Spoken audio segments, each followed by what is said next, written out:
Hi, welcome back for another Christmas story, and today we're going to read The Christmas Sweater by Glenn Beck. The Christmas Sweater. On Christmas Eve, Eddie shook his snow globe one last time and placed it on the dresser beside the bed. He watched the snowstorm swirl and thought about the one gift he wanted most for Christmas, a new bicycle. As the final snowflakes drifted away, he heard a soft knock at his door. Kind of reminds me a little bit of the movie Polar Express. Not the book, the movie. Eddie turned and saw his grandfather tiptoeing into his room, and he was wearing his favorite fluffy red hat, the hat that used to make Eddie think his grandfather was Santa Claus himself. "What did you find, Grandpa? Am I getting the bike I want?" he asked.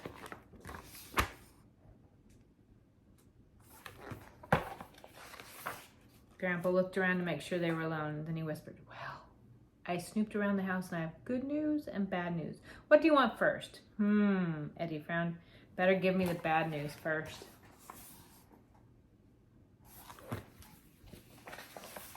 Grandpa cleared his throat. "Well, the bad news is I didn't find a bike." Eddie's heart sank. He knew that children don't always get what they want for Christmas, but he tried to be extra good all year long. "Don't I deserve a bike?" he thought to himself. Eddie's head fell back onto his pillow. He looked up at the stars in his ceiling and mumbled, "So what's the good news?"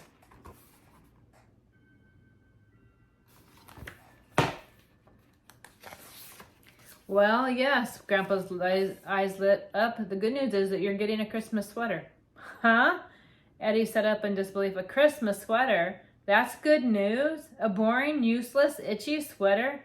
I don't want any sweater, not especially a Christmas sweater." "Shh!" Grandpa hushed him. "Eddie, sometimes a sweater isn't just a sweater. I still remember the year my mother knitted one for me. It brought me magic for years and years. Still does. See, when a gift is made by hand, all of the person's love is captured in it. Once they give it to you, that turns into Christmas magic. That love turns into Christmas magic." And Eddie's thoughts began to drift away as his grandpa's words became softer and softer. When Eddie opened his eyes, his grandfather was gone, and so was his bedroom. He was in a beautiful forest, sparkling with a fresh blanket of Christmas snow. Up ahead, he saw a clearing with a single present sat alone, and he walked over to it and read the tag. "To Eddie, what your heart needs most for Christmas." Curious, Eddie opened the gift inside and was a handmade Christmas sweater. Eddie was disappointed, but he was so cold he decided to put it on, and it was a perfect fit. Suddenly, the snow around him swirled in all directions, just as if he was inside of his snow globe. There's the one package. See it? And he's trying it, holding it up. He's not too excited, is he?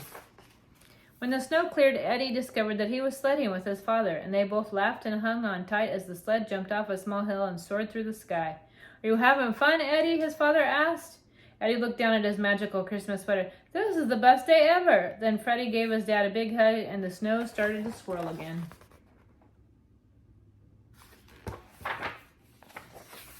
When it settled, Eddie was sitting with his mother at the kitchen table. They had just finished building a gingerbread house. "How did we do?" she asked.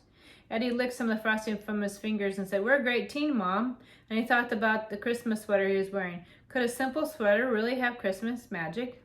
Suddenly, the snow swirled again. "That's a pretty nice gingerbread house." Grandpa hugged him tight and said, "You've got your Christmas sweater." Whoops. When the snow cleared, Eddie was sitting inside a sleigh with his grandpa. "Eddie," Grandpa asked, "want to take a ride?" "Sure," Eddie said. "Do we need anything?" Grandpa hugged him tight and said, "You've got your Christmas sweater? Looks like you'll have everything you need." Eddie eyed the candy canes in the sleigh. "Grab one, Eddie." With a twinkle in his eye, Grandpa called out to each of the reindeer by name and yelled, "Now dash away, dash away, dash away all." Grandpa does look like Santa, doesn't he?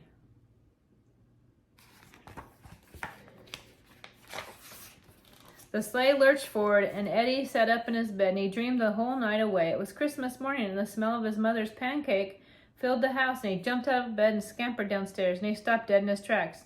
Under the tree was the bike he'd waited for all year, but instead of running to it, Eddie slowly searched the room with his eyes. What is he looking for? There's his bike. Eddie, his mother asked, "Is something wrong?" "Go ahead, pinch yourself, son," his father said excitedly. "Isn't it a dream? Go and jump on your new bike." Eddie shook his head. "The bike is great, but I was looking for something else. His family looked from one another puzzled. With all the sincerity in his heart, he explained, I was really hoping to get a Christmas sweater. I mean, the bike is just a bike, but the Christmas sweater can be so much more.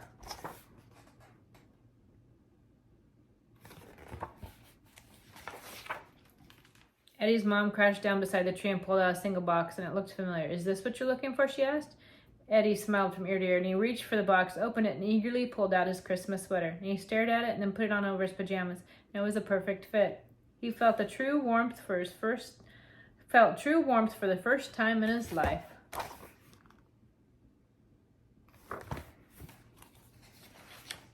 Eddie thought about his dream and about the message on the tag. What your heart needs most for Christmas, and he gave him a magical idea. He walked over to his mother and gave his mother the best present in the world, the one thing that her heart needed most.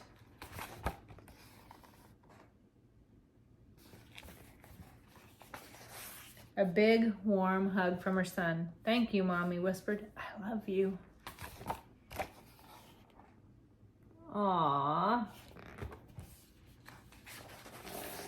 As Eddie's father looked on proudly, Grandpa picked up the snow globe and gave it a gentle shake. And as the flakes settled, he called out to Eddie with a familiar twinkle in his eye and slipped a single candy cane into his grandson's pocket.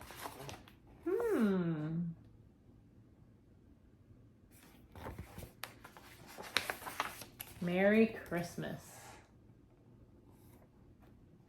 Well, I hope you get a Christmas sweater like Eddie's that's full of magic and love and warmth. And I'm going to have to see if I can find me one because I don't have one either. So maybe we can all get one together. And I hope you have a great day today. And join me for some more Christmas stories to come. Thank you.